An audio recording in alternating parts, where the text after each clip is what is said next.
خیبر پختونخوا میں بھی تلوار لٹک رہی ہے، وہاں پہ کیا کوئی ان ہاؤس چینج کی بات شروع ہو گئی ہے یا اٹس ٹو ارلی؟ بیکاز بہت سارے لوگ کہہ رہے ہیں کہ انڈیپینڈنٹس کی وہاں پہ بھی تقریباً 39 کے قریب تعداد ہے، کیا سچویشن ہے وہاں پہ؟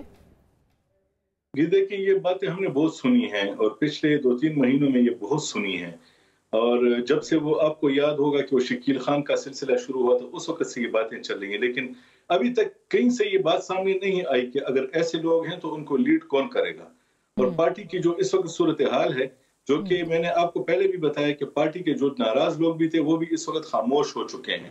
انہیں یہ معلوم ہے کہ جو ورکر ہے وہ یہ صورتحال نہیں بھولے گا کہ جو بانی چیئرمین ہیں اس پہ جیل میں کیا گزر رہی تھی، ان کی بہنوں کی کیا حالت تھی، جو ان کی خبریں مل رہی ہیں۔ اور اس صورتحال میں جو بھی آگے آئے گا میرے خیال میں اس کے لیے بہت مشکلات ہوں گی، کیونکہ اس وقت جو بھی بندہ ایسی کسی صورت اس میں جائے گا، کوشش کا حصہ بنے گا، تو اس کا میرے خیال میں آئندہ کا مستقبل جو ہے وہ مشکلات کا شکار ہو سکتا ہے۔ باقی بات چیت تو بہت چل رہی ہے، لوگوں کی ناراضگیوں کی بھی خبریں آ رہی ہیں، لیکن کلم کلا کوئی سامنے نہیں آ رہا۔ ابھی تک جو پہلے موجود بھی تھے وہ بھی ہائیڈنگ میں چلے گئے ہیں، وہ بھی ابھی سامنے نہیں آ رہے۔ یعنی کوئی ان ہاؤس اس میں تبدیلی کی بات نہیں، اور نہ ہی لوگ جو انٹرسٹ، یعنی آپ کا خیال ہے ڈس انٹرسٹڈ ہو رہے ہیں؟ کیونکہ یہ جو باہر کا الیکشن ہے یہ تو کافی حیران کن ہے کہ وہاں پہ ووٹ جو ہے وہ دوسرے گروپ کو پڑا ہے، یا حکومت کے حامی گروپ کو پڑا ہے، نہ کہ پی ٹی آئی کے گروپ کو پڑا ہو۔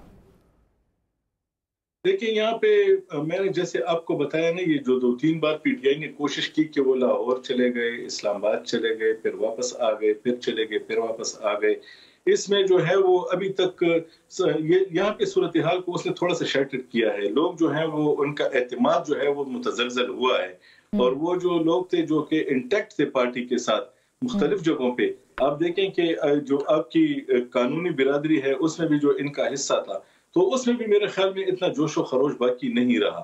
اس میں اپنے ورکر کی بھی یہی صورتحال ہے، جیسے میں نے شروع میں آپ کو بتایا کہ علی امین گنڈاپور صاحب پہ اگر سارا ریلائے کر کے انہی کے بارے میں یہ سوچا جاتا ہے، تمام انڈے ایک ہی ٹوکری میں رکھے جاتے ہیں، تو میرا خیال ہے کہ یہ اس وقت ایک اچھی اسٹریٹجی نہیں ہو سکتی۔ اس کی وجہ یہ ہے کہ ان کے 2-3 بار کے آنے جانے سے اب جو ان کا سخت بیان بھی آتا ہے، لوگ اس کو اتنا سخت نہیں لیتے، لوگ سمجھتے ہیں کہ بس جی یہ تو بیانات دیتے رہتے ہیں، گیلریز کے ساتھ کھیل رہے ہیں۔ شعیب صاحب، ایسے میں کیسے تحریک چلے گی؟ 4-5 لاکھ لوگ کیسے آ جائیں گے جو راجہ صاحب کہہ رہے ہیں کہ فیصلہ اب ہم سڑکوں کے اوپر کریں گے؟ دیکھیں، ایک بات تو آپ کو بتا دوں، جو آپ نے باہر کے الیکشنز کی بات کی ہے اس کے ٹوٹل ڈائنامکس مختلف ہیں۔ ہمارے کئی مختلف، یہ پولیٹیکل بیسس پہ الیکشن نہیں ہوتا، یہ اپنے گروپنگ کے لحاظ سے ہوتا ہے۔ اور دوسری بات، ہمارا سیکرٹری جنرل بڑی لیڈ سے جیتا ہے، بڑی لیڈ سے، لاہور سے ہی، سلمان منصور۔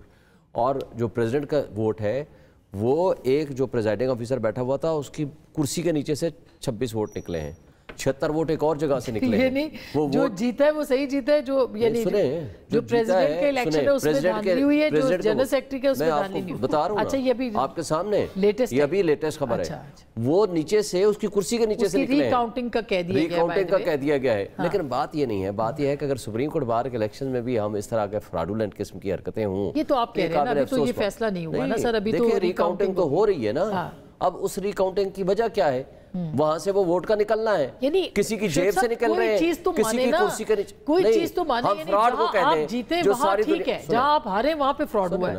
یہ تو یہ عجب، میں آپ کو کہہ رہا ہوں نا اسما، مان لینا، جب سب کی آنکھوں کے سامنے، کیمرے کے سامنے آپ یہاں کاؤنٹنگ کر رہے ہیں، میری جیب سے نیچے، پورے ملک میں ہارے ہیں آپ، سن لینا، ہم نہیں ہارے، ہم نہیں ہارے، ہم جیتے ہیں، میجورٹی ہم جیتے ہیں۔ سن لینا، سیکرٹری جنرل کی لاہور میں خالی 250 ووٹوں کی لیڈ ہے، ایک شہر کی بات کر رہا ہوں، باقی شہروں کو چھوڑ دیں۔ کے پی میں آپ ہارے ہیں، میں سیکرٹری جنرل وہاں سے بھی جیتا ہے۔ سر سیکرٹری جنرل کو چھوڑے، پریزیڈنٹ کی بات کریں نا، وہ تو آپ ہارے ہیں۔ آپ کا گروپ سیکرٹری جنرل اور پریزیڈنٹ دونوں کا اوپر ہوتا ہے، اور باقی چھوٹی سیٹیں بھی ہوتی ہیں، وہ آپ کی کچھ 16 یا 17 سیٹیں ہوتی ہیں جو پوری کیبنٹ بنتی ہے۔